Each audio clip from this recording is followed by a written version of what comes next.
iniciar saudando e agradecendo ao professor Eduardo Viana, da Federal da Bahia e da UESC, que nos traz uma reflexão aqui pensada com o professor Greco, na Alemanha, e pensada também com o professor Silva, na Espanha, a respeito da interpretação e da analogia em direito penal.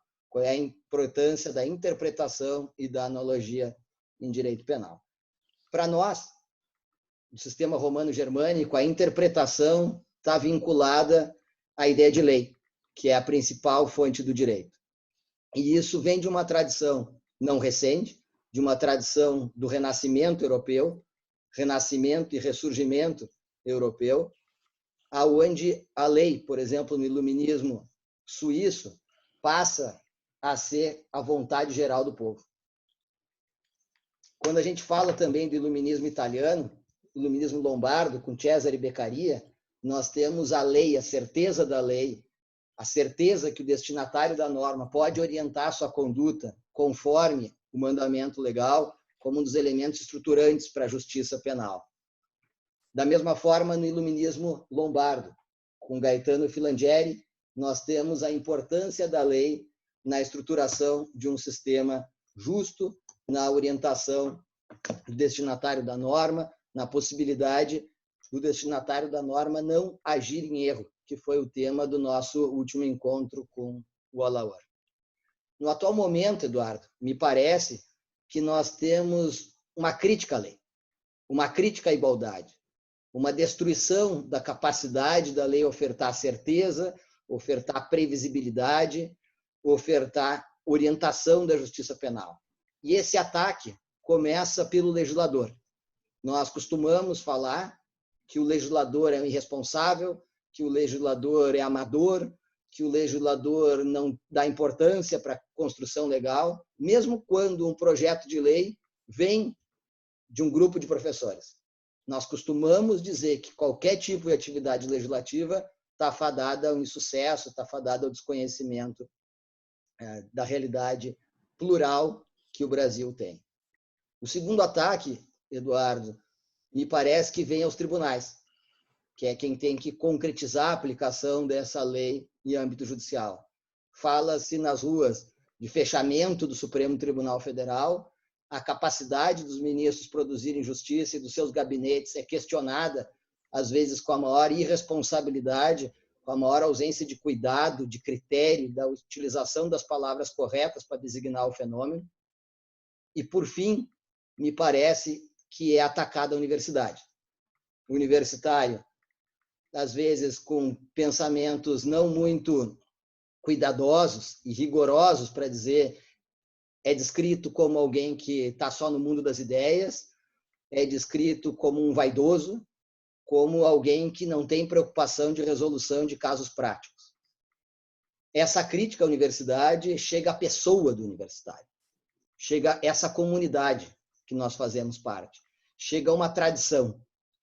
Então, a pergunta inicial que eu gostaria de fazer, se fosse possível, professor Eduardo Viana, seria: qual a importância da tradição para a interpretação legal? Qual a importância da tradição para a analogia em direito penal? Qual a importância da tradição em relação aos tribunais? Qual a importância da tradição em relação à universidade? O que a universidade pode contribuir para a construção de uma melhor tradição de direito penal?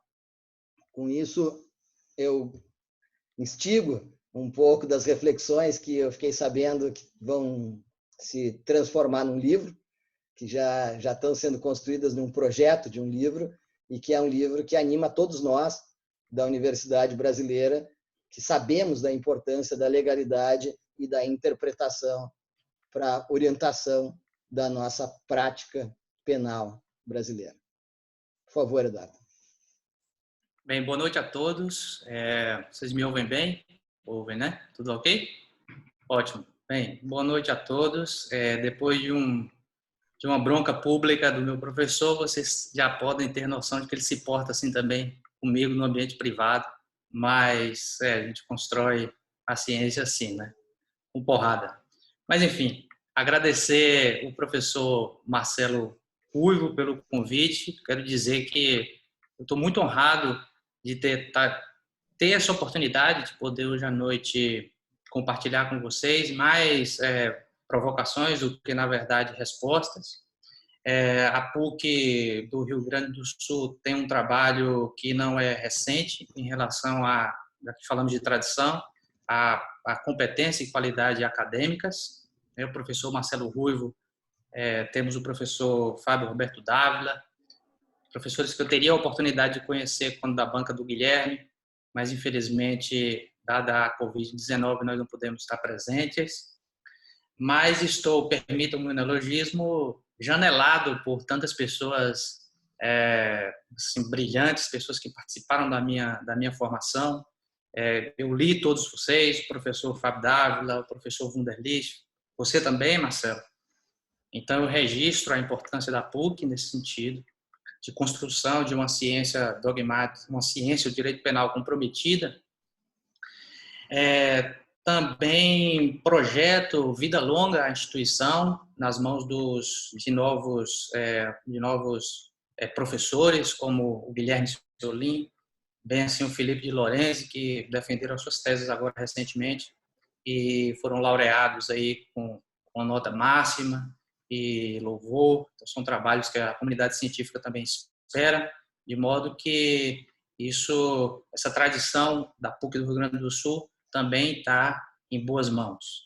Eu queria também agradecer aos meus amigos queridos, né? Vejo vários aqui, a Heloísa Estelita, minha querida colega, a Flávia, não sei se está aí, também queria deixar registrado, o Alaú, o Adriano, meu amigo Sebastião, da Universidade Federal da Bahia, professor há bastante tempo, eu sou novo, de modo que tenho muito a aprender com eles lá na Federal. Adriano, já deve ter falado, também vejo outros colegas advogados, como a Mariana, por aí, vi também o Tiago. Então, eu queria registrar o quanto é importante que vocês tenham dedicado esse tempo para me ajudar a construir, para a gente discutir. Também gostaria de agradecer aos alunos da pós-graduação, que também dedicaram um tempo a me ouvir, a nos ouvir aqui, a vir a debater. E aos meus alunos, já vi que há alguns no meu grupo de pesquisa e outros. Enfim, todos vocês são importantes, e alguns colegas eu não falei agora, porque eu vou falar no curso da minha exposição. Agradecer pela sua pergunta, permita-me chamar de Marcelo, deixar o professor um pouco de lado, para dizer que ela está mais ou menos em sintonia daquilo que eu havia projetado para a gente conversar hoje à noite, né? E eu gostaria de começar dizendo sobre o que nós não vamos falar. A minha ideia aqui não é falar especificamente sobre uma metodologia da interpretação aplicada ao direito penal. Não, esse não é o nosso objetivo, o meu objetivo. O meu objetivo aqui tem uma razão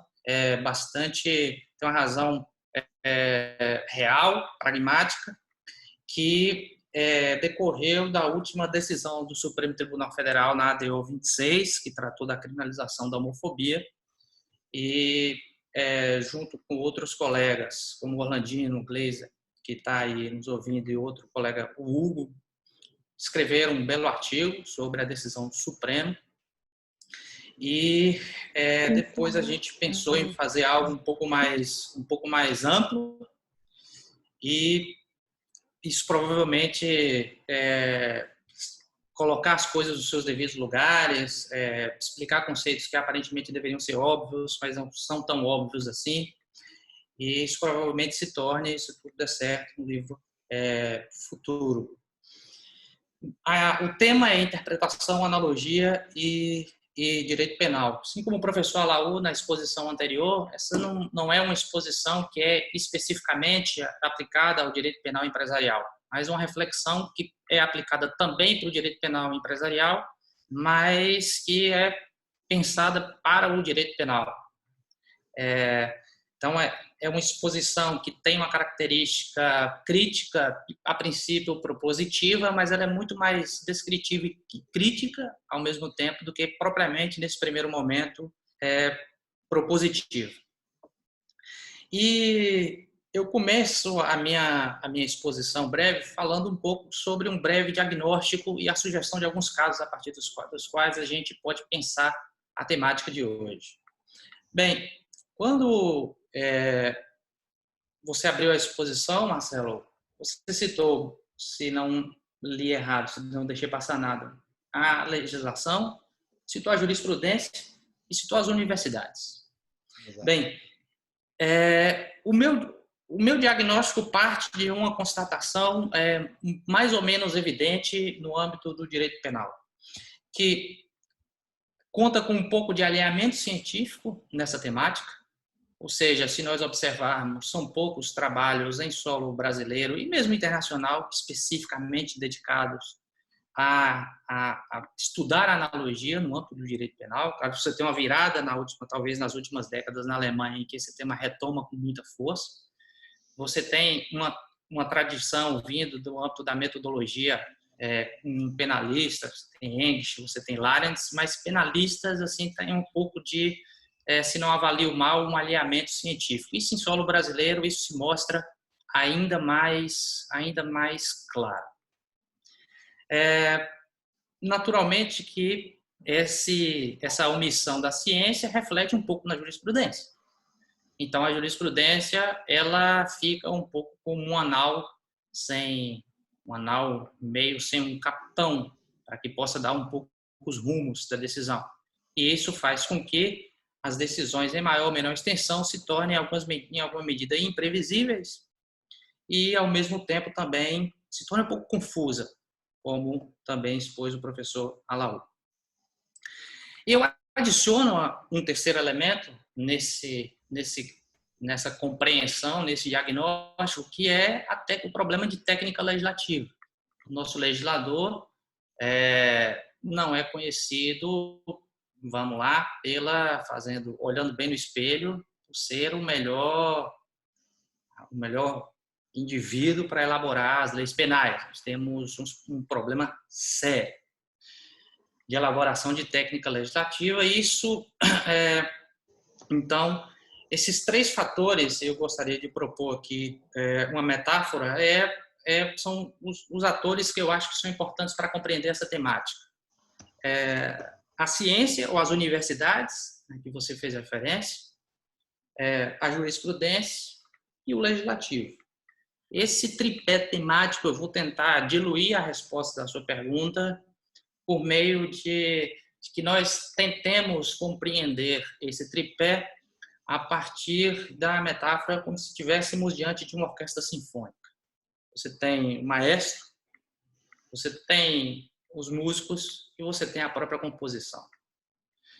Então, eu vou tentar transitar sobre essas questões a partir desse cenário de metáfora que eu sugeri. Bem, e é óbvio que isso já nos permite intuir que, aparentemente, eu vou chegar a uma conclusão intermediária no sentido de que a culpa não é só da jurisprudência, a culpa não é só do Supremo Tribunal Federal. Nós temos aí corresponsáveis por essa desorientação que se manifesta na prática por meio da jurisprudência.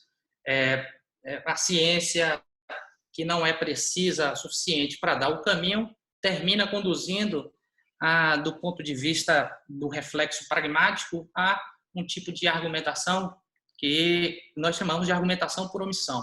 Um pouco de amnésia, uma progressiva amnésia sobre o que significa exatamente legalidade e precisamente esse cânone do princípio da legalidade. O que me faz crer em uma análise bastante primária e um tanto quanto simplificada do cenário brasileiro, de que o princípio da legalidade em território nacional, mas também em território estrangeiro, em boa medida, não passa de uma declaração de boas intenções. Mas aqui a gente sente isso de modo mais evidente. Nós repetimos ou saímos com alguma facilidade sobre o princípio da legalidade, isso sai da nossa boca, mas eu não sei se a exata compreensão do que significa essa legalidade passa pela cabeça de quem profere essas palavras. E eu acho que a ADO 26, o julgamento da criminalização da homofobia, nos dê uma excelente oportunidade para, quem sabe, começar a produzir e refletir sobre o tema aqui no Brasil. Claro que eu não pretendo tratar aqui desses crimes, mas naturalmente nós vamos tocar nesses pontos, desses crimes mais tradicionais. Nós vamos tratar aqui de algo mais voltado para o âmbito do direito penal econômico, direito penal empresarial. Então, eu acho que deveríamos analisar 4 grupos de 4 casos. Claro que a complexidade da temática me impede de fazer uma descrição, como tradicionalmente a gente faz, de casos específicos para ir fazendo a análise. Então, eu proponho uma metodologia um pouco diferente, que é pensar um pouco mais abstrato e tentar concretizar essa ideia durante o transcorrer da exposição, que é pensar no dolo, e aí podemos pensar nas ideias de cegueira deliberada, em homenagem ao meu amigo Guilherme. Não sei se o Marteleto está aí também, mas pode ser. No delito de gestão temerária, nós também podemos sacar algumas repercussões do princípio da legalidade. Sobre a criminalização do ICMS, recentemente, nós também podemos retirar consequências da legalidade. E, finalmente, manipulação de mercado, do artigo 27C, mais precisamente. Então, eu pretendo falar rapidamente sobre a legalidade dentro desses 4 cenários. Bem, eu poderia fazer isso adotando 2 caminhos. Ou vou resolvendo cada caso, ou, que me parece mais proveitoso, forneço um pouco do aparato teórico para que, ao final, nós consigamos ali retirar algumas conclusões, algumas consequências das proposições teóricas que partimos. Então, eu vou pegar a sua pergunta, e essa pergunta me permite entrar num tema bastante importante, que é tentar compreender a temática a partir dessas 3 perspectivas distintas. A partir do papel da ciência, depois a partir do papel do legislador e depois a partir do papel do julgador. Começo, então, pelo papel da ciência. E aqui não falarei nada que seja meu, senão que me aproprio descarada e prazerosamente das ideias do professor Luiz, ainda bem que ele está presente aí para ver esse plágio declarado, para tentar compreender um pouco qual é a ideia da ciência, em que a ciência pode contribuir nesse tripé para equilibrar a situação de incerteza que nós temos aqui no Brasil. E começo pela consequência do direito penal. Assim, a consequência do direito penal, essa pode parecer um pouco estranho começar a análise de um problema pela sua consequência, mas me parece que no âmbito do direito penal, e aí sigo as ideias do professor Luiz, como também de Pavlik, um direito penal que se propõe liberal, ele tem que começar uma análise pela consequência jurídica. Então, essa ideia da consequência jurídica para análise dos problemas penais, ou seja, a gente não pode perder nunca de vista qual é a consequência do direito penal. Bem, a consequência é a perda da liberdade. A consequência é que nós, na melhor expressão do professor Luiz, vamos retirar do indivíduo algo que ele tem pelo simples fato de ser humano, que é a sua liberdade. Não é como uma pena de multa em que você consegue conquistar. A sua liberdade você tem porque você é humano. Então, nesse cenário de restrição desse direito que está dessa concepção ou dessa noção de liberdade, restrição, algo que está bem próximo da ideia de um direito natural, você tem que compreender qual a função da dogmática nesse papel, nesse cenário. E aí, a sua pergunta é provocativa no seguinte sentido. Não sei se passa um pouco com vocês, mas o dogmático é meio como aquela água de salsicha, sabe? Aquela água meio branca, assim, meio sem graça, em que você tem ideia de que, bem, esse dogmático é um alienado positivista no pior sentido da expressão, no sentido de um sujeito que está completamente aferrado à legislação, e é um autômato acrítico, não consegue enxergar para além dos limites da legislação e, portanto, é incapaz de fazer qualquer crítica ao direito penal, ao próprio direito penal, né? Bem, isso vem de uma tradição, de uma ideia muito forte aqui no cenário brasileiro, que penetrou no Brasil graças a uma ideia de criminologia crítica construída especialmente nos pensamentos de Zaffaroni e de Alessandro Baratta, de que essa crítica externa, um dogmático é incapaz de fazê-la, que todo dogmático é acrítico e essa crítica cabe à criminologia. Bem, eu vou tentar, seguindo os passos aí do meu professor, demonstrar que isso, na verdade, é uma falácia, que, na verdade, o cientista, o dogmático, ele pode ser, sim, bastante crítico, e a gente vai tentar construir as ferramentas para que isso seja possível. Bem, o fato do dogmático se abrir à crítica abre também a possibilidade de manipulação conceitual, e a gente precisa tentar resolver esse problema de manipulação do pensamento. Abre assim, por que eu estou partindo desses pontos A, B e C e não D, E e F? Pois bem, não faz muito tempo, eu e outros 2 colegas, Orlandino, que me dá a honra de assistir aqui, e também o Lucas Montenegro, que é um jovem brilhante também, assistente lá na Alemanha, traduzimos alguns artigos do professor Luiz no livrinho publicado pela Marcial Ponce, chamado As Razões do Direito Penal. Não sei se todos têm acesso ou já tiveram acesso a esse livro. Bem, eu vou tratar um pouco das ideias do primeiro artigo desse livro, porque ele está alinhado com a sua pergunta. O primeiro artigo professor Luiz começa com a ideia de, bem, o que diferencia o direito de um bando de ladrões, por exemplo, né? Tendo em vista que o direito assim, acho que ninguém questiona isso, exercício de força. Eu diria, então, o que diferencia o direito penal precisamente de um fiscal de tributos? Bem, porque em ambos os casos você tem um comportamento que é a imposição do exercício de uma força, e essa imposição de exercício de força, se você não o faz, traz consequências indesejadas, né? Que é a imposição de uma sanção. O que diferencia do ladrão que te diz, olha, passa a sua bolsa, se não te dou um tiro ou direito? Bem, não responder a algumas ordens, se não obedecer, pode significar que isso traga consigo consequências que são indesejadas. Pois bem, se nós comparamos com um bando de ladrões, talvez intuitivamente cheguemos à conclusão de que o direito, em tese, o indivíduo faz algo que está na legislação e o ladrão legal, estamos aferrados à lei, e o ladrão não. E se você compreende a ideia de concepção normativa um pouco mais ampla, você pode até defender a ideia de que esse bando de ladrões tem a sua própria estrutura normativa, que é muito primária, mas também é uma ideia legal.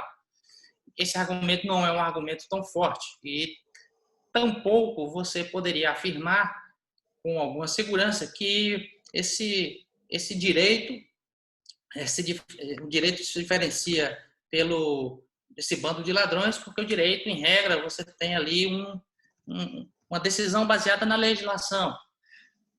Tudo bem, isso resolve uma parte do problema, mas talvez você estivesse disposto a julgar um juiz que participou durante o período do nacionalsocialismo, em 1935, com a alteração promovida na legislação que permitiu uma criminalização de comportamentos que violassem o são sentimento do povo alemão, mesmo que não estivesse previsto, e você talvez considere isso tão censurável quanto o comportamento desse ladrão. Então, não é só a legislação, a ciência não pode estar baseada só, fazer ciência não é só refletir sobre isso, é um pouco mais do que isso. Qual seria, então, o argumento?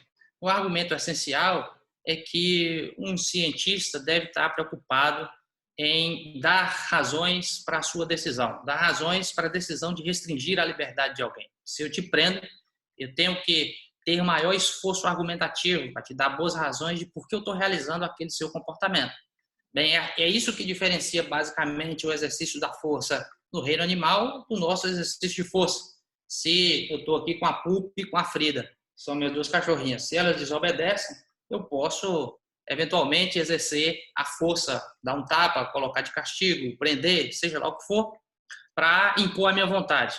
Bem, no direito, essa imposição de força requer que você o faça por meio das razões. Eu não preciso dar razão para o meu cachorro para que isso, embora eu me pegue fazendo isso eventualmente.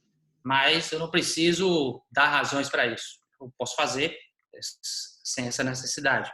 Então, no direito, você não pode agir desse modo. Você tem que dar boas razões pelas quais eu estou exercendo, sancionando o seu direito de liberdade. E por que você faz?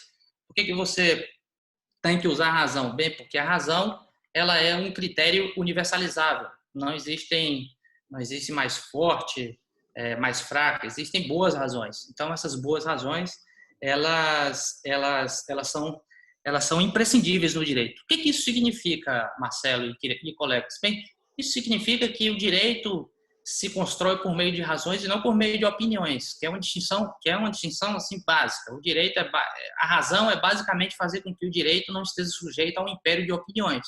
E a COVID-19 foi um momento bastante pertinente para o que estamos discutindo agora, porque além de popularizar a picaretagem, ela também deixou todo mundo cheio de muita opinião sobre muita coisa. Mas quando a gente pensa no direito penal, essas opiniões têm que ficar em segundo plano. Então, você vê argumentos emotivos, né? Argumentos populistas, argumentos do gênero a voz do povo e a voz de Deus. Bem, você tem que ter muito cautela, argumentos aí entendidos em sentido lato. O direito não pode admitir esse tipo de argumento. Nós trabalhamos com razões. As razões são universalizáveis. E essa característica da universalização, ela será imprescindível. Bem, com isso, nós chegamos a uma proposição intermediária, no seguinte sentido, de que uma restrição da liberdade, que é o que vai decorrer de uma interpretação legislativa, só pode ser aceita se ela estiver fundada em razões, porque a razão tem a característica da universalização e a universalização tem essa característica de igualar a todos. Com isso, eu concluo a ideia do maestro. Então, a ciência, que é realizada por meio da dogmática jurídica, ela é como um maestro. Ela fornece a métrica para que os músicos e a composição tomem um corpo. Isso nos remete a um plano agora intermediário, que é a ideia de vinculação à lei. Você bem falou, e me corrige se eu estiver demorando, viu, Marcelo? Me chama a atenção aí, porque eu não fico atento a um pouco de horário. Desculpa, sou mal educado. Então, a ideia de vinculação do juiz à lei, você tem desde um período que eu classifiquei de autoritário até ingênuo, e depois nós temos um segundo período, que é o período da ingenuidade até o retorno ao autoritarismo. Nesse primeiro período, então, do autoritarismo até a ingenuidade, você tem a ideia do direito, que era basicamente praticado por um assunto de professores de direito e práticos. Então, você tinha uma lei completamente fora do cenário dessa composição. Então, esse antigo regime era caracterizado basicamente pela arbitrariedade. Então, foi um período que deixou as suas marcas e fez com que, você bem mencionou aí no início da sua exposição, já lá mais para o século XVIII, um retorno, um resgate de umas ideias renascentistas e o fortalecimento do pensamento iluminista, você tem a ideia de que, poxa, o juiz, ele não pode fazer o que quiser, ele tem que estar limitado por algo que lhe seja externo. O que é esse algo que é externo a ele? Que ele não pode ser arbitrário. Bem, esse algo externo é a lei penal. A lei penal vincula, então, o juiz a sua decisão. Ele não pode decidir aquilo que estiver fora da lei. E aí nós temos essa concepção que começa a nascer a ideia de legalidade, agora perceba, essa primeira noção de legalidade não é bem o que nós vamos tratar aqui hoje, porque essa noção de legalidade é uma noção de vinculação do juiz à lei. O que nós vamos discutir é basicamente o quão forte é essa conexão, porque é aí que se insere o problema da interpretação. Então, nesse primeiro período de ideia de legalidade, toda a Constituição, todo esse período constitucional liberal clássico, é a ideia de que o juiz ele tem que prostrar-se diante da lei penal.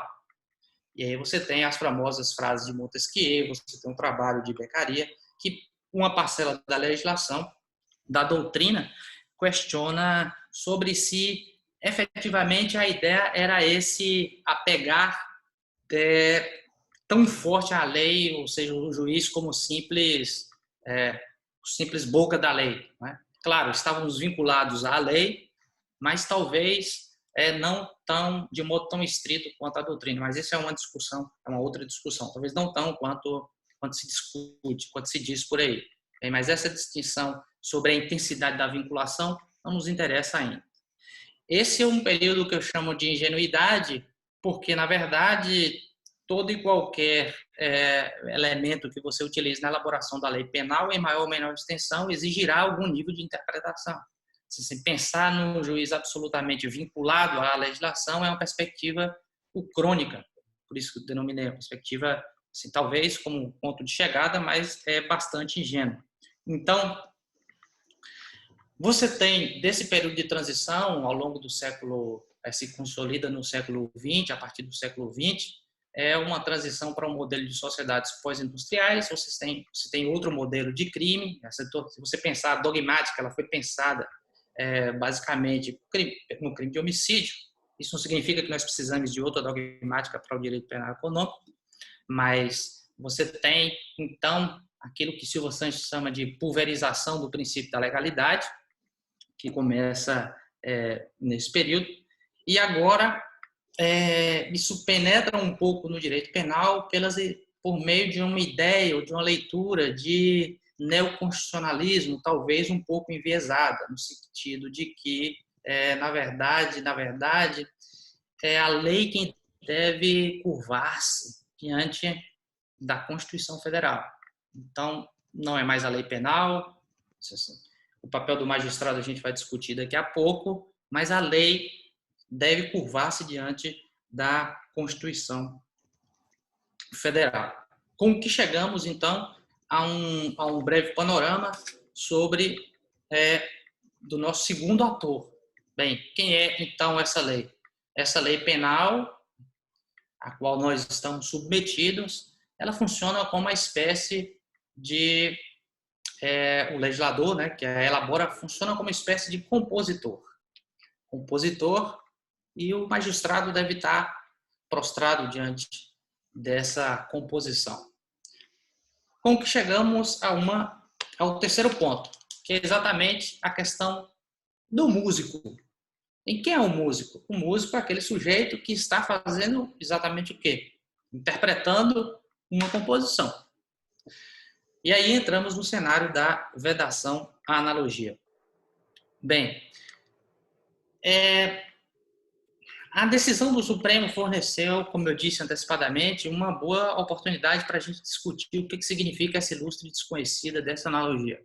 Sim, regras manuais de direito penal, tradicionalmente, se limitam a dizer que o direito penal não admite analogia, não esclarece muito bem o que isso significa. Quando fazem distinção entre analogia e interpretação, a gente sabe que tem uma parte da literatura que não faz essa distinção.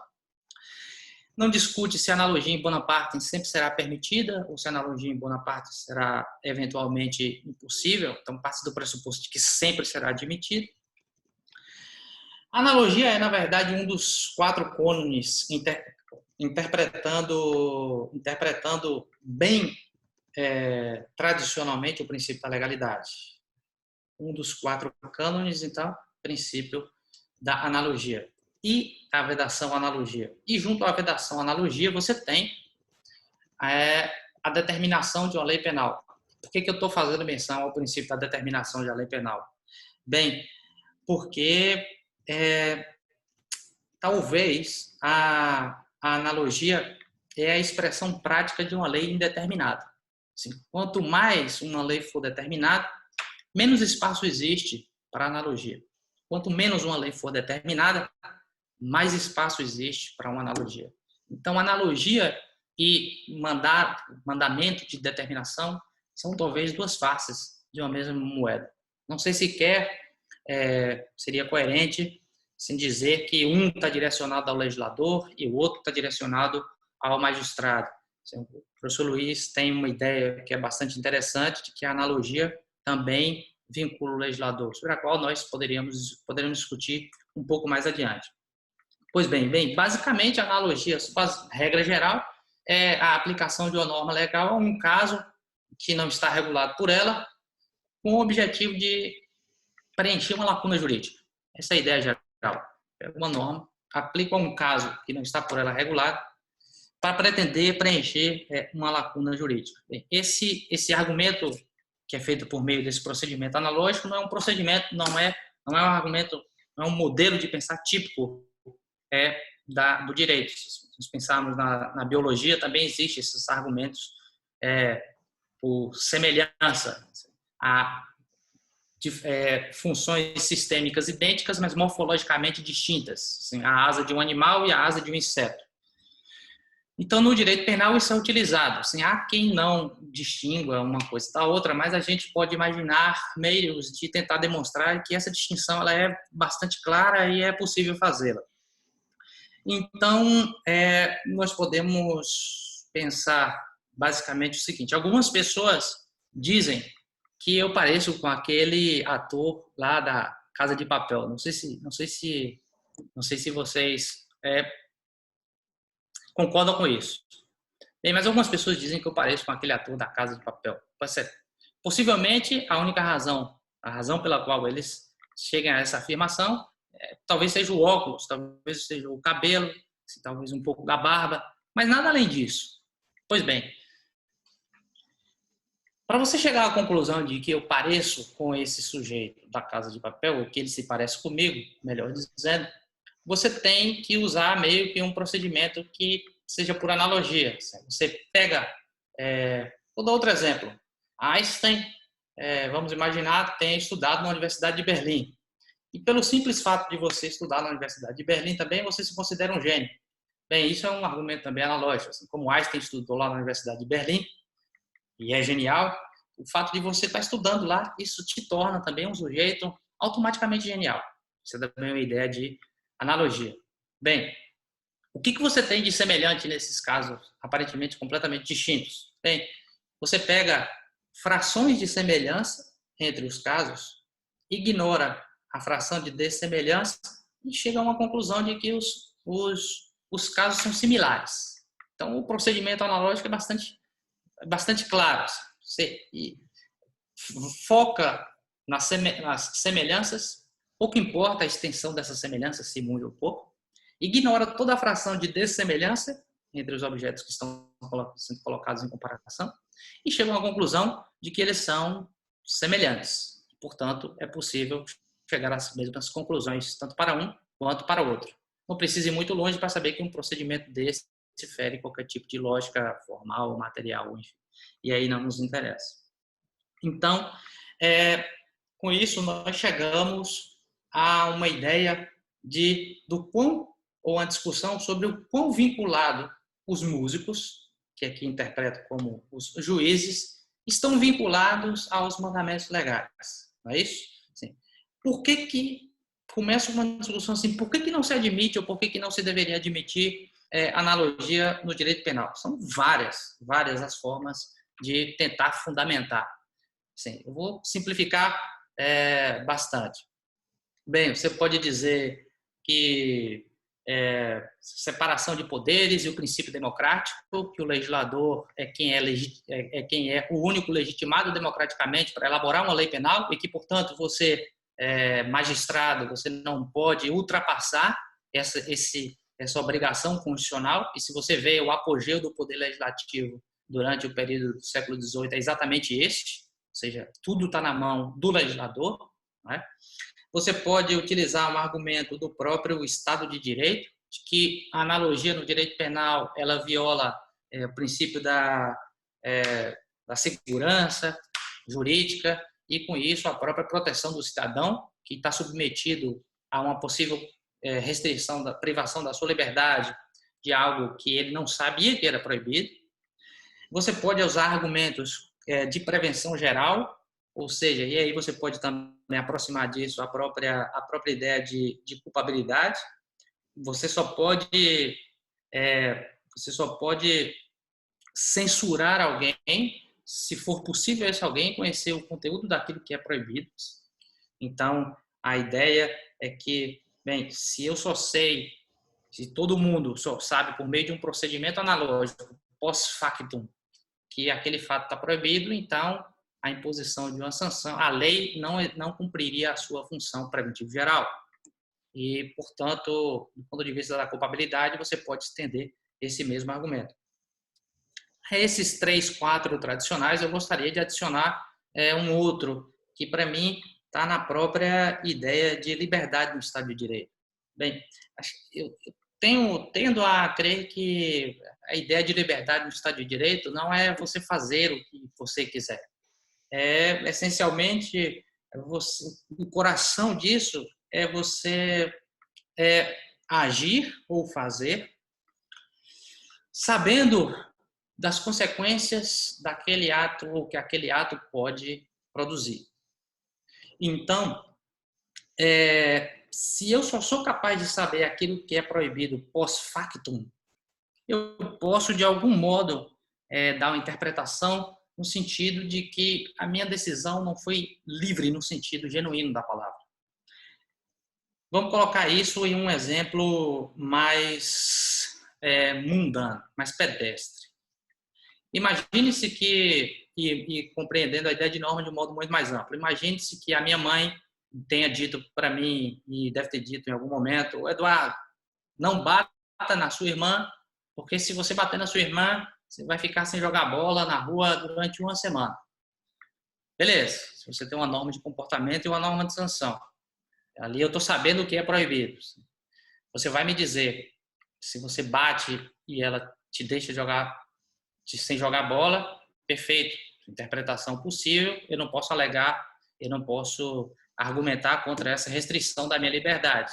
Tá, mas se ao invés de bater na minha irmã, eu simplesmente a tranco em um cômodo da casa e minha mãe aplica a sanção, eu posso dizer de algum modo que essa minha decisão não foi uma decisão livre. E por que não foi uma decisão livre? Bem, esse seria um procedimento analógico. Ela vai dizer, bem,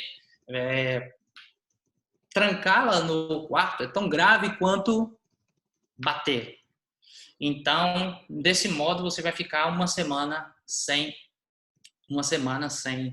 jogar bola. Bem, esse é uma ideia de que essa minha ação de trancá-la no quarto não foi uma ação a rigor livre, no sentido mais substancial da palavra. Quando no seu relacionamento a sua namorada te diz, olha, se você for para o show de sabe-se lá quem, não sei quem é que faz sucesso aí no Sul, deve ser algum cantor sertanejo também, porque foi igual aquele período do axé no Brasil inteiro. Então, imagino que seja algum cantor sertanejo. Se você for para o show de Gustavo Lima, você sabe quais são as consequências disso. Beleza? Se você vai, as consequências disso tendo relacionamento, tudo bem. Mas se ela não te adverte disso e você vai, você diz, poxa, por que você está me censurando? Eu não sabia, você não me disse nada de que era absolutamente proibido. Se eu fosse, eu teria essas consequências. Então, eu acho que a ideia da vedação analogia passa um pouco por aí. Ela é a ideia de que uma decisão só, uma noção de decisão de livre, de liberdade, é agir sabendo das consequências do meu comportamento. Se essas consequências não são claras, se a minha decisão a rigor não é uma decisão de liberdade. E claro, que aí nós vamos entrar na problemática de que a rigor as decisões só serão então claras se livres, se a legislação for absolutamente clara e precisa. Nós vamos entrar nesse problema daqui a pouco. Bem, sabendo que conseguimos traçar um paralelo sobre o que significa mais ou menos analogia e por que ela existe, a gente precisa tentar, então, traçar algumas fronteiras externas. E aí eu registro aquela minha limitação inicial. Eu não estava tão preocupado em discutir sobre como eu devo proceder à interpretação especificamente, senão em discutir, fazendo também uma metáfora, em estabelecer uma cerca em volta de um terreno. Como nós vamos cultivar esse terreno, isso é um outro problema. Então, o primeiro problema é indicar essa cerca que marca exatamente a fronteira externa. A partir dali, o músico está fora do seu ambiente, possível. Bem, como é que a legislação tradicionalmente responde a esse problema? Bem, você tem aí exatamente uma tensão que se estabelece em a liberdade dada pelo intérprete e a impossibilidade do intérprete abusar dessa liberdade que é dada a ele. Pois bem, então nós temos que tentar imaginar que a analogia ela decorre, em certa medida, de algum nível de imperfeição do legislador e não da ausência do legislador. E esse vai ser um ponto importante de compreender o que é ausência. Porque o que significa? Significa que não existe interpretação curativa. Em que sentido? Bem, se a lei penal ela padece de alguns defeitos, sobre os quais nós vamos falar um pouquinho mais adiante, já estou me encaminhando um pouco para o final, se a lei penal ela padece de problemas de determinação, o intérprete ou esse músico ele não pode dar uma interpretação curativa para essa lei penal. Pois bem, tradicionalmente a doutrina argumenta que uma interpretação ela não pode ultrapassar o sentido literal possível da palavra. Então, o intérprete, quando vai analisar um determinado termo, um elementar de um tipo penal, ele tem que estar adstrito ao sentido possível da expressão. Bem, isso me causou algum incômodo, porque, na verdade, a rigor, e a decisão do Supremo mostrou isso, dizer que um sentido é possível não significa dizer muita coisa. Muita coisa porque nem sempre, assim, a rigor, assim, todo termo, mesmo os termos que são de natureza descritiva, exigirão, em maior ou menor extensão, algum nível de interpretação. É possível que você, eventualmente... O Luiz não gosta muito desse exemplo, mas me parece pertinente para dar um pouco da ideia. É possível que, com a evolução de uma ética animal no cachorro, seja interpretado em algum momento como alguém, no sentido de que mereça uma proteção a título do 121? Não sei, talvez. Na Alemanha tem um julgado interessante da primeira metade do século passado, acho que em 1936, se não me engano, posso estar errado, do famoso caso do furto florestal. A lei prussiana, que era uma lei de 1870 alguma coisa, punia a subtração, um agravante, ou era uma causa de aumento de pena, não me lembro exatamente, para o caso do crime ser cometido por carroça, canoa ou animal de carga. Bem, dois indivíduos subtraíram, próximo ao Natal, aproximadamente 400 madeiras ou toras, ali próximo ao Natal, utilizando um automóvel. Bem, utilizando um carro.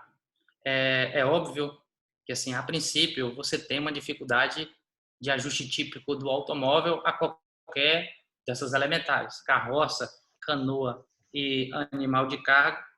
Usando um animal de carga, é óbvio que você não pode ajustar. Sim, mas o tribunal ajustou, argumentando que não faria sentido, à luz da teleologia do tipo, não sancionar esse indivíduo com a pena mais grave. Afinal de contas, o automóvel ele é muito mais veloz e facilita muito mais a execução do tipo penal do crime do que uma carroça. Então, o legislador, em 1878, é óbvio que tem que ter o animal.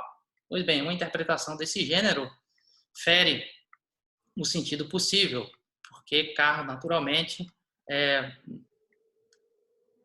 interpretar qualquer desses três elementos como carro foge a qualquer sentido que nós possamos entregar ao termo.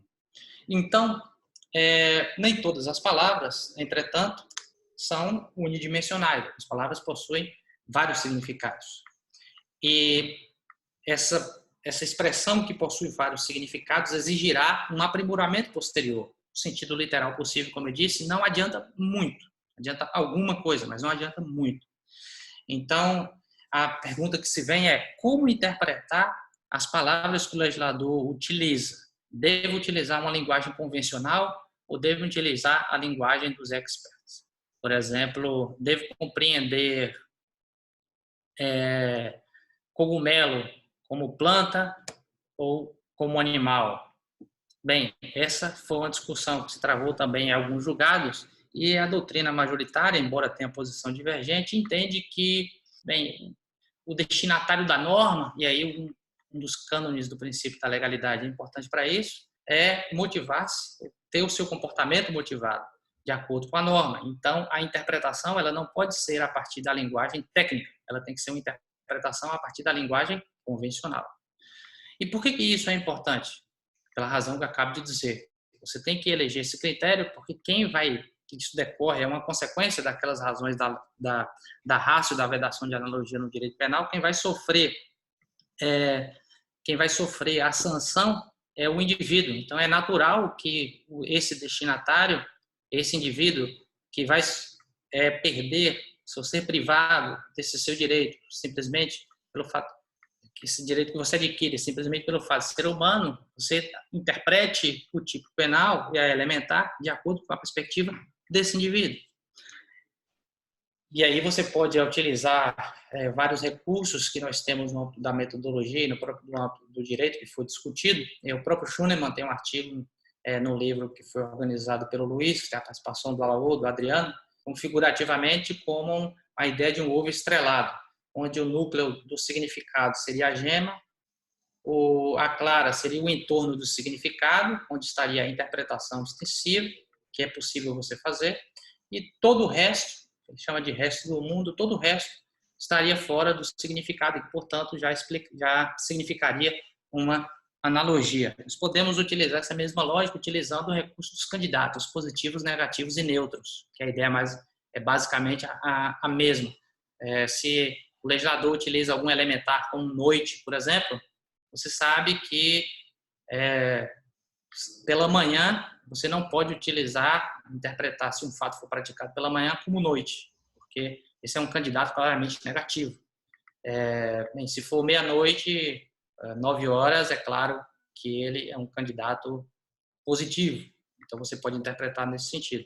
E as situações intermediárias exigirão complementações interpretativas, são os candidatos neutros, e você pode interpretar extensivamente sem nenhum problema, porque também é a ideia de que no direito penal não admite interpretação extensiva, mas quando você sai do núcleo, você está dentro do âmbito de uma interpretação dentro de interpretação extensiva. Bem, então esse magistrado, ele, que é o nosso músico, ele está vinculado a mais ou menos esses parâmetros externos que eu indiquei, que é o sentido literal possível e o uso da linguagem convencional. Mas, Marcelo, tudo isso é absolutamente impossível de ser realizado se uma lei é completamente indeterminada. Então, o mandado de determinação é justamente a porta de entrada da analogia. Um outro cânone intrinsecamente vinculado à ideia de vedação analogia no âmbito penal é o princípio da determinação.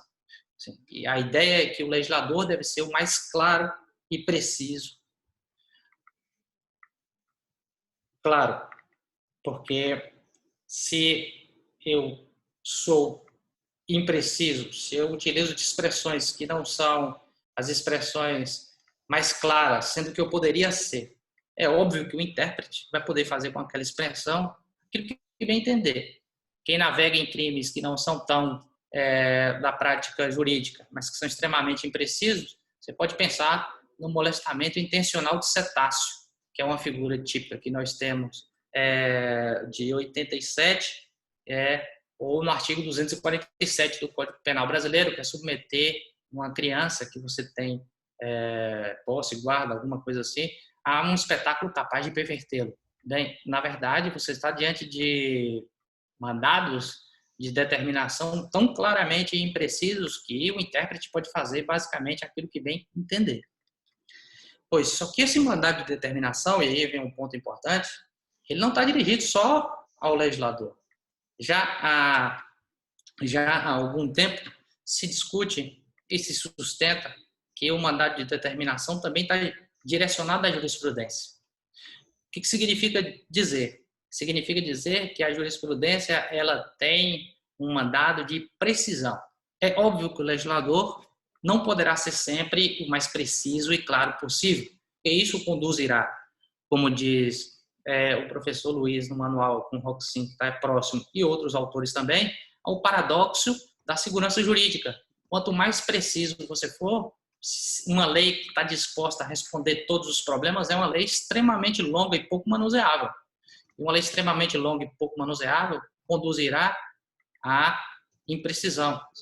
Tanta legislação, tantas leis, que isso pode trazer alguns problemas de interpretação.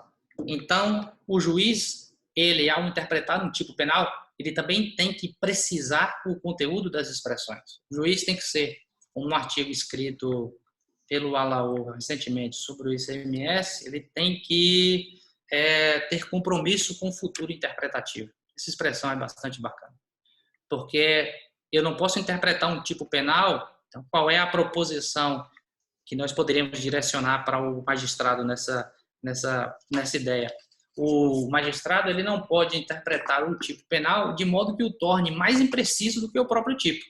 Eu não sei se está um pouco clara a ideia. Quando o magistrado interpreta um tipo penal de modo que da sua interpretação nós temos mais problemas do que a solução, bem, então aí há claramente uma violação do mandado de precisão. Eu acho que nós aqui no Brasil precisamos levar um pouco mais a sério esse mandamento de precisão.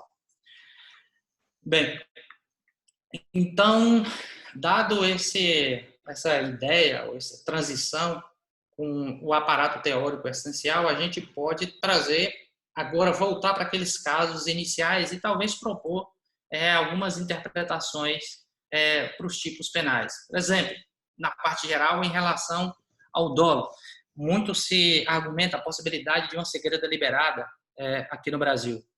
Então, bem, nós teríamos aqui um problema de legalidade, porque eu não pude falar, mas a vedação analogia aplica-se tanto à parte geral quanto à parte especial, também a normas extravagantes. Então, o que ocorre é que no dolo, qualquer interpretação que pressuponha você ignorar o conhecimento para atribuição de responsabilidade tem que prestar contas desse artigo 18 com o artigo 20 do Código Penal Brasileiro, que exige no mínimo o conhecimento. Então, uma interpretação que dispense o conhecimento é uma interpretação que está flertando seriamente com a vedação ao princípio da legalidade. E por isso tendo a dizer que nessa hipótese nós estamos diante de um caso de analogia e que, portanto, não é admitido de lege lata, mas que possivelmente de lege ferenda, talvez seja possível controlar, fazer alguma proposição. Essa proposição, entretanto, deve conseguir explicar por que da ratio punitiva ser tão distinta entre dolo e culpa, conseguir explicar isso, por que o desconhecimento justifica a imposição de uma pena elevada. A consequência 2, que foi no delito de gestão temerária, e aí vocês podem, pela prática, me fornecer mais elementos, eu tendo a dizer que nós estamos diante de um tipo claramente inconstitucional, dada a sua extensão da imprecisão. Né? Que você pode argumentar que o próprio termo temerário é difícil você, como intérprete, não deixar de fora aquele comportamento que você possivelmente entenda como temerário. É claro, você pode construir por meio da jurisprudência, e aí seria, como dizem alguns, Frank Suze escreve sobre isso, um alfabeto jurisprudencial sobre o caso. Mas isso não inibe em nada o fato de que o legislador poderia ser mais preciso possível. O professor Adriano e o professor Alaô têm um artigo no Jota, em que discute o projeto de lei que trata, que vai, me esqueci agora o número, é de 2016, Adriano, se estiver assistindo pode me ajudar, em que se discute uma maior precisão para o delito de gestão temerária. E aqui se aproxima muito da ideia de que, se nós não levamos a sério a exigência de um legislador um pouco mais preciso, o princípio da legalidade entre nós vai ser mera quimera. Aquela cidade inconquistável a que fez referência a Jiménez de Assuá será uma mera imaginação. Em relação ao delito de apropriação de ICMS declarado, a apropriação indébita, analisada no acórdão analisada ainda em via de análise no Supremo Tribunal Federal, o professor Marcelo Rubio tem um parecer sobre isso, que está disponível no site, sobre o tema. Eu tendo a dizer, Marcelo, que aqui também nós temos um problema de violação do princípio da legalidade, por várias razões, mas eu vou me ater a basicamente aquilo que eu argumentei aqui, especificamente pela violação do princípio da precisão. Aqui me parece que a tentativa de precisão por parte do Supremo, por parte do voto condutor, embora tenha feito um esforço, ele torna o tipo muito mais impreciso do que preciso. Eu não sei se você teve contato com vários contadores ou com donos de empresa, não se sabe exatamente quais serão as consequências que você vai derivar desse julgamento. Então, aqui é possível, acho, você argumentar pela violação do princípio da legalidade, em razão da violação do mandado de precisão. E aí me lembrou um parágrafo a que fez referência o Alaú em alguns dos seus artigos, mas que faz referência a vários autores também, ao parágrafo canalha de Belling, em 1906, escreveu um parágrafo dizendo: todo canalha será punido. Bem, se você dá uma interpretação para o artigo 2º, inciso 2º da 8137, tão impreciso, assim, você também tem, para mim, um problema grave de violação do princípio da precisão. Em relação ao 27C, que é a lei de violação de mercado de capitais, a redação é basicamente a seguinte: realizar operações simuladas ou executar outras manobras fraudulentas destinadas a elevar ou manter cotação, etc, etc, etc. A discussão que se tem nesse artigo 27C é se a chamada manobra informativa ou manipulação informativa está ajustada ao tipo ou não, no caso da Parmalat na Itália, porque o tipo faz referência a outras manobras fraudulentas. Aqui, para mim, não há, alguns autores sustentam que há violação ao princípio da legalidade. Não sei se Marcelo Cavalli está por aí, mas ele tem um excelente livro sobre mercado de capitais. Eu acho que é o melhor livro que tem sobre o texto. E alguns autores sustentam a incondicionalidade, mas para mim aqui, violação da legalidade, mas para mim aqui não há qualquer violação de legalidade. Aqui, essas outras manobras fraudulentas, é possível que o intérprete aplique isso dando precisão ao tipo. Então, não vejo maiores problemas. Então, com isso, eu me encaminho, porque já falei muito mais do que eu deveria, para aprimorar um pouco a metáfora de um ex-juiz do BGH, que é Günther Hirsch, que diz basicamente o seguinte: ele tentando comparar, e aí vocês compreenderão a minha metáfora inicial, tentando comparar o legislador a um compositor, eu vou ler para não perder a poesia da expressão. Ele diz que ao pianista cabe interpretar a composição de modo mais ou menos virtuoso. Ele tem a sua liberdade, mas não está autorizado jamais a alterar a composição. Eu acrescentaria o papel da universidade, o papel da ciência, a que você fez referência no início. Eu diria, basicamente, que a ciência vai funcionar como o nosso maestro, como o nosso regente, entregando ao músico, que é esse virtuoso, que pode interpretar a composição mais ou menos ampla, a métrica necessária para que nós não ultrapassemos os limites da interpretação.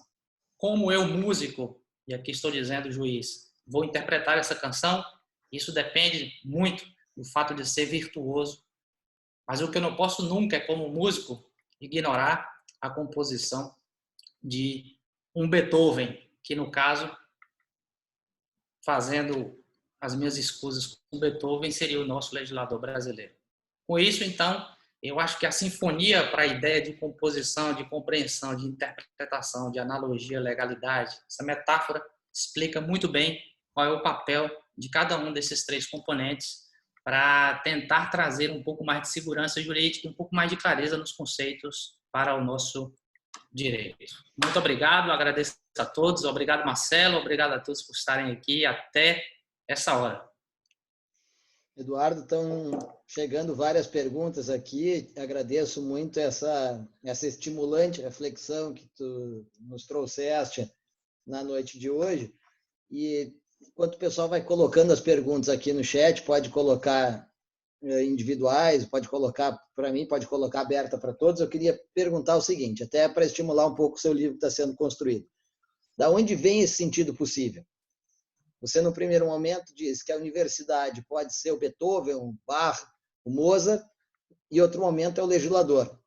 Aonde vem esse sentido possível das palavras? As palavras têm um conteúdo rígido ou você diz, como disse hoje, no neologismo, estou aqui, me parece que era janelado por outros colegas. Exato. Então, eu imagino que essa janela seja pergunta. uma janela iluminada, né? Eu comecei falando sobre o iluminismo suíço, lombardo e napolitano, então espero que seja uma janela para uma realidade bonita da Bahia iluminada. A ideia desse... Respondendo, Marcelo, desculpe, se me permite esclarecer, muito obrigado pela pergunta. A ideia desse sentido possível é derivada da linguagem, essencialmente da linguagem convencional. Então, por mais que o intérprete virtuoso possa analisar a composição, ele não pode, por meio da interpretação, ignorar esse sentido que nós utilizamos na linguagem cotidiana. Você vai me dizer, bem, mas a própria linguagem cotidiana é um pouco clara, é verdade. Mas existe, adicionalmente, existe um núcleo de significado da linguagem, aí, como diz os autores, os próprios existências dos dicionários comprovam isso. Os dicionários contêm um núcleo mínimo ali do que você compreende na sua linguagem convencional. E, adicionalmente a isso, o contexto. O contexto determina muito o uso da expressão. Então, a linguagem convencional ela pode ser esse primeiro passo para a determinação de algumas elementares. É natural que, e aí falando especificamente no nosso âmbito direito empresarial, direito econômico, nós tenhamos que recorrer à linguagem científica. Ou, às vezes, até uma linguagem extrapenal. Bem, e Eduardo, e aí... então, e essa linguagem científica, ela vem assumir um plano superior à linguagem popular? Porque a linguagem popular, assim, você estaria muito acompanhado, muito bem acompanhado. Hart, no Causality, diz o que interessa para a causalidade é o que o senso comum acha que é causalidade. E eu já introduzo aqui a pergunta da professora Heloísa Estelita, que considera que o STF descuidou, então, a leitura do termo cobrado na interpretação do ICMS declarado e não pago, assumindo uma visão popular, porque se tivesse aceitado a visão, o conceito tributário, o problema, me parece, seria resolvido. Então, a linguagem técnica... Exatamente. Alguns tipos exigirão a interpretação da linguagem técnica. É claro, vamos fazer um comparativo. Quando você utiliza a expressão para discutir o racismo, você utiliza a expressão raça, bem, isso na linguagem cotidiana é óbvio que tem um significado que o STF, por mais que ele queira, não pode dar uma interpretação diversa, porque isso é claramente analogia. Quando você amplia, você dilui tanto a interpretação conceitual, contrário àquilo que todos nós compreendemos como raça, isso traz um problema sério. Mas a linguagem técnica, a professora Heloísa tem razão, e nesse caso nós precisamos nos recorrer da ciência, e até na linguagem que é uma extrapenal. Então, o Supremo errou no julgamento do ICMS em diversos momentos. Assim, errou já numa similitude com a apropriação indébita, porque, na verdade, o Alaú também tem um artigo interessante sobre isso, você apropria-se de coisa e ali você não tem uma coisa, em tese você tem uma transferência de crédito. Então essa transferência de crédito já impede o ajuste, já impede o próprio ajuste típico, o artigo 2º, inciso 2º. Então você naturalmente precisará nesse processo de interpretação e para usar um pouco o que Schunemann argumenta e o que Hassemann argumenta, em algum momento, em alguns tipos penais, a necessidade de que e aí a importância, Marcelo, do que a gente vai dizendo, a importância da jurisprudência nessa precisão da terminologia. Porque, Heloísa, respondendo, quando o Supremo dá essa interpretação para o termo descontado, a gente não tem tanto problema. Se tem problema no cobrado, dá essa interpretação, você traz tanta insegurança sobre a forma, o alcance do tipo penal, que você termina por difuminar qualquer carga de sentido que a expressão pode ter. Então, na linguagem científica, o direito penal tem que se socorrer quando o tipo penal fizer referência a essa linguagem científica e especialmente nas linguagens extrapenais. Assim, você tem, por exemplo, a Heloísa até comentou comigo o termo divisas, no artigo 22 de evasão de divisas, sobre o qual, em tese, haveria uma discussão sobre o que significa essa expressão, qual o seu alcance. Bem, nesse caso de normas extrapenais, a ideia é que o magistrado, o intérprete, ele está vinculado você precisa de uma metodologia adicional de interpretação, e por isso eu disse que aqui a nossa preocupação não é uma preocupação de interpretação. A nossa preocupação é de dizer o que é analogia e o que não é analogia. Então, quando você está diante dessa interpretação, Marcelo, a gente conversava isso um pouco mais cedo, nós precisamos desenvolver esse modelo de interpretação dentro do âmbito da própria, se for uma linguagem extrapenal. Como é que esse termo é interpretado dentro dessa linguagem extrapenal? Claro que nós não temos uma tradição no âmbito penal de desenvolver esse método. Estamos basicamente vinculados aos 4 modelos de interpretação desenvolvidos por Savigny. Roxin, junto com o professor Luiz, argumenta que a interpretação parte de uma interpretação gramatical baseada na linguagem cotidiana, que a gente não pode separar do contexto, adicionada da teleologia do tipo. Em tese, tem que haver uma integração, porque se você afasta teleologia ou você usa só a linguagem, você gera os problemas que gerou na interpretação do furto florestal. O furto florestal é óbvio que, do ponto de vista, você pode até admitir uma interpretação que justificasse punir o indivíduo que realiza o crime com o carro. Mas o problema é que, esse tipo fere a linguagem. Então, embora seja até defensável do ponto de vista teleológico, do ponto de vista prático e da linguagem, nós teríamos um problema de analogia. Então, tem que haver essa integração. Como nós vamos cultivar essa área interna é algo que nós ainda precisamos refletir. Assim, como nós vamos incorporar. Assim, o primeiro passo é determinar claramente o que está o resto do mundo, para usar a linguagem figurativa de Schunemann. E o segundo passo é determinar como nós vamos interpretar. Temos um princípio. Assim, o princípio é que toda interpretação começa do termo. O termo é o sentido possível, e o sentido possível é aquilo que, em tese, está na linguagem cotidiana. Quando extrapolar, for para uma linguagem técnica, alguns autores fazem diversas sugestões. Assim, aquilo que a jurisprudência, por exemplo, já consolidou. Bem, esse é uma ideia, mas essa interpretação estaria limitando a si mesmo e você estaria possivelmente engessando o direito. Então, essa forma de construção interna, de pavimentação interna, é que nós ainda no direito penal precisamos aprimorar. Esse ponto de partida, para mim, é que parece um ponto de partida do qual nós não podemos, em nenhum momento, ignorar. Uma só interpretação teleológica poderia gerar algum anacronismo, como só uma interpretação vinculada a um contexto específico, à linguagem cotidiana, porque não iria responder todos os problemas. Eduardo, acredito que aqui tem umas 10 perguntas que foram colocadas.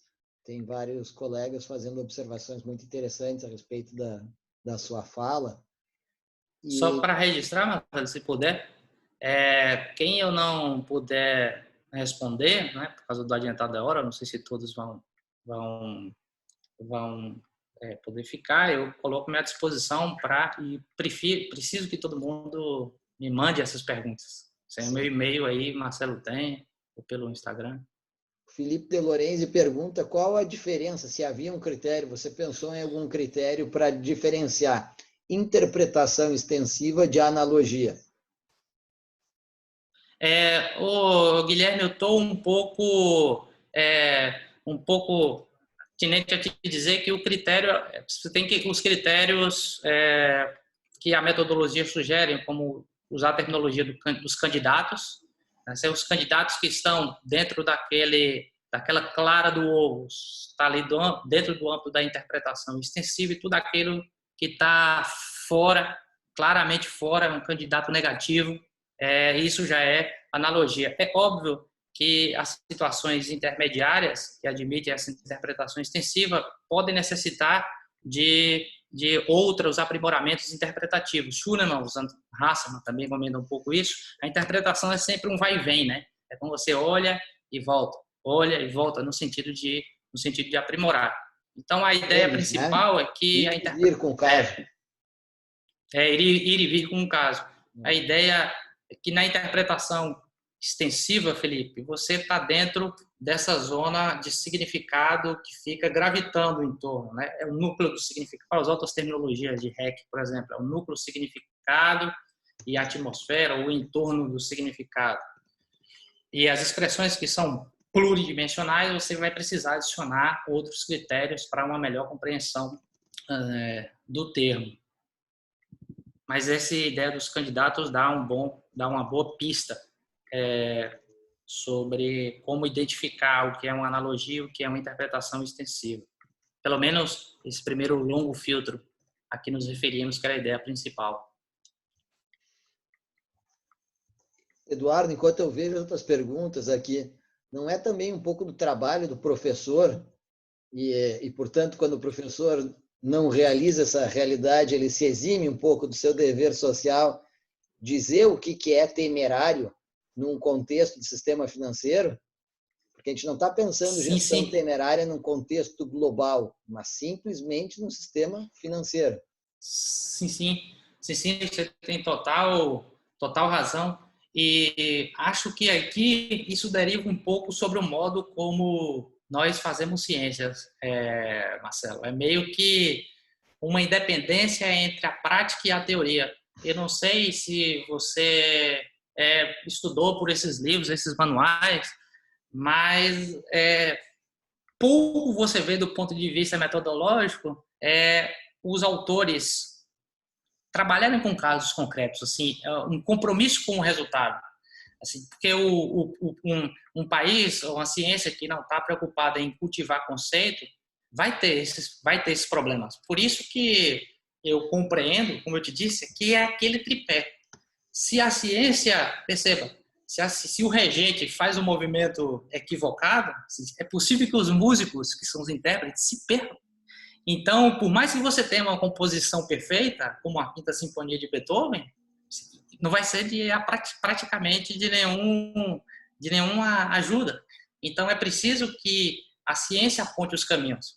Mas, volto a dizer, e Luiz sempre nos ensina isso, frisa aqui, a ciência não é esse saber em si mesmado que não tem nada a aprender com a prática, não. Esse é um sistema que quem teve a oportunidade de estudar fora sabe, funciona muito bem, é um sistema de retroalimentação entre teoria e prática. Eu olho para a prática porque o magistrado, e a gente conversava talvez um pouco antes, o magistrado é o indivíduo que está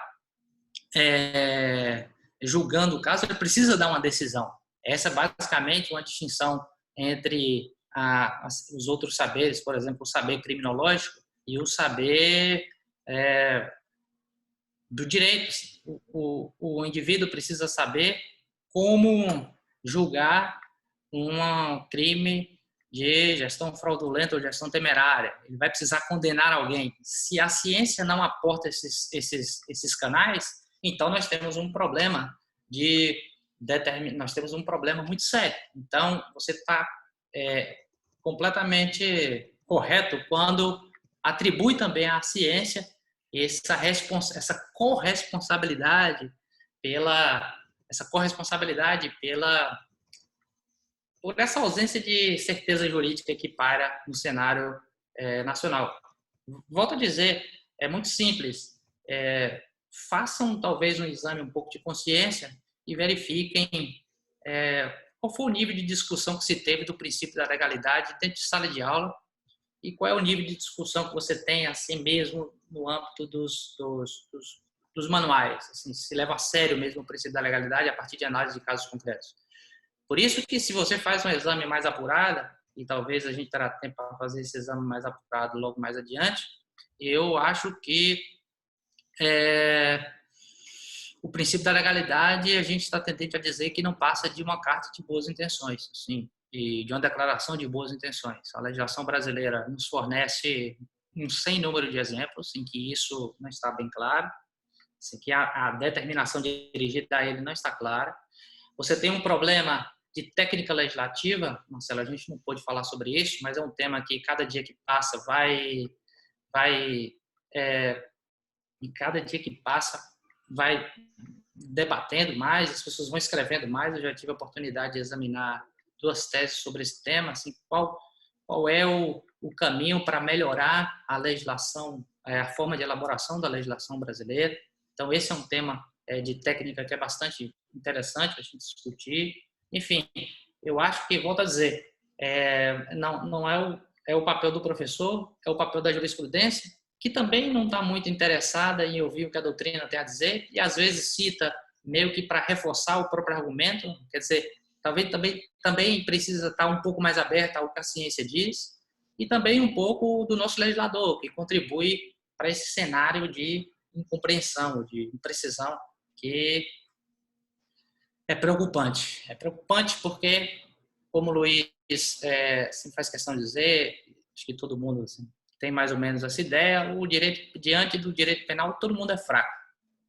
E essa pandemia talvez tenha demonstrado um pouco quão as empresas, agora, diante dessa pandemia, ficarão à mercê dessa decisão nesse HC do Supremo, assim, como isso vai repercutir. Agora que declarou e não recolheu, não vai poder recolher, vai ter que discutir isso em outros âmbitos que exigem um nível de esforço argumentativo muito maior, um nível de prova muito maior, a exemplo de causa de justificação, por exemplo de inexigibilidade de conduta diversa, eu já submeto devido ao processo. Então, dentro do direito penal, sempre há o mais fraco, uns mais, outros menos. E se nós, da ciência, não exercermos esse papel de controle da força, do exercício da força por meio da razão, a nossa contribuição aí é sobremaneira importante para reforçar essa força arbitrária, o julgar conforme a vontade, o julgar conforme a voz do povo que está lá fora e não com base na ciência. Esse é o problema. Ótimo, Eduardo. Eu gostaria muito de agradecer a você por toda essa reflexão que nos trouxe. Tem vários orientandos nossos aqui, assistindo, seus alunos, meus alunos, nossos alunos da PUC, e uma preocupação que a gente tem é de que esse direito que se produz não seja feito só para os colegas lerem e elogiarem e discutirem, mas sim seja um direito que sirva à prática, que seja propriamente um law in action e não só um law in books. Você nos deixou várias instigações aqui, eu estou muito curioso pelo livro, pelo trabalho que vai surgir dessas reflexões de vocês têm feito agora sobre legalidade, e queria reforçar dizendo que tem outros colegas que estiveram aqui na sala que participam de um projeto global de comentários sobre a legalidade na Constituição, coordenado pelo professor Miguel Reale Júnior e Alexandre Wunderlich, onde essa noção de responsabilidade que o professor e o intérprete têm, que a ciência jurídica tem, de auxiliar a prática, conduz e orienta os trabalhos. Nós temos a gestão temerária, como temos vários outros casos, onde a necessidade de entender tecnicamente, conhecer os fenômenos, que a gente vai tentar cientificamente depois disciplinar. Gostaria de agradecer muito a participação dos colegas. Nós tivemos hoje aqui com 100 participantes novamente. Nosso evento vai ficar disponível depois no YouTube, como aconteceu com o encontro passado do professor Alaor Leite, e gostaria de fazer um convite muito especial a todos os colegas a voltarem na quarta-feira, estar conosco às 19 horas, que a professora Flávia Cambraia falará de um tema de direito penal comparado, que é o direito penal médico.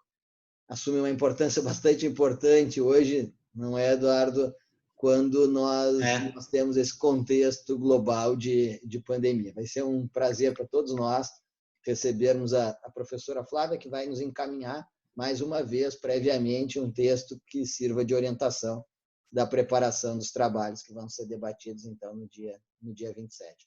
Agradeço as perguntas colocadas por todos. Infelizmente, a gente não conseguiu responder todas elas, mas certamente aqueles que quiserem eu posso passar para o professor Eduardo Viana as perguntas que foram colocadas aqui. Muito obrigado, pessoal.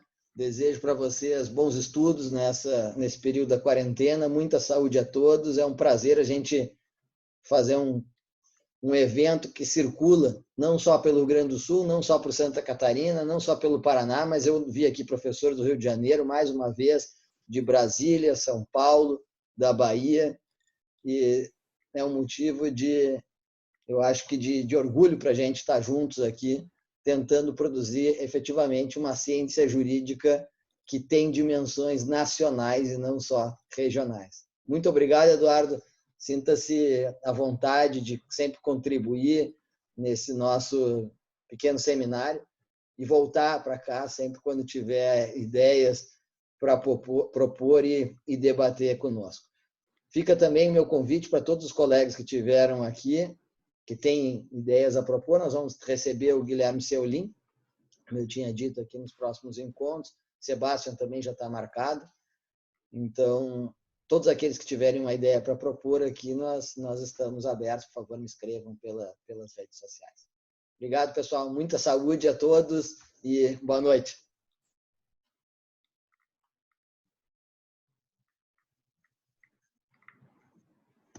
Podemos sair, Marcelo? Sim.